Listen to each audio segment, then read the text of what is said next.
कोई पूरी रात को बच्चा जागकर इस बात के लिए पढ़ रहा है कि कल एक दिन एक सवेरा आएगा और उस सवेरे के होने के बाद में वो संघर्ष थोड़ा सा विराम ले लेगा, वो संघर्ष थोड़ा सा थम जाएगा।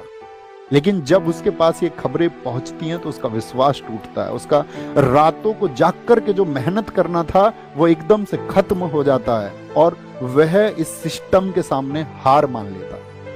मेरा दोस्त, ये हार मानने का वक्त नहीं है। खुद से वादा करना कि अब क्रांति होगी और अब आंदोलन होगा और इस देश के हर घर से आवाज उठेगी और इस बात के लिए आवाज उठेगी कि हमारे साथ अब इनजस्टिस और नहीं हो सकता, हमारे साथ अब अन्याय और नहीं हो सकता है। और बस मैं तुमसे इतनी बात कह सकता हूं कि तुम डरना मत, झुकना मत। और क्योंकि अगर हम डर गए ना दोस्त, और अगर हम झुक गए तो इस देश की जो टेढ़ी रीढ़ जिस किसी ने भी की है उसे हम कभी सीधी नहीं कर पाएंगे।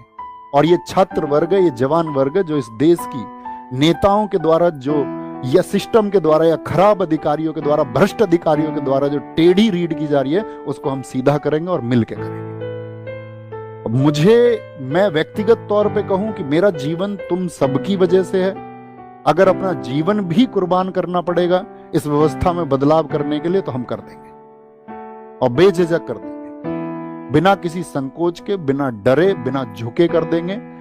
तो ये एक मूवमेंट होगा। हम आपको बता चुके हैं 31 को टीचर्स की मीटिंग होगी आपस में। सब टीचर्स आपस में डिसाइड करेंगे कि कैसे एक परफेक्ट वे पर चलना है ताकि आपकी चीजों में जो आवश्यक सुधार होने चाहिए वो कैसे किए जाएंगे।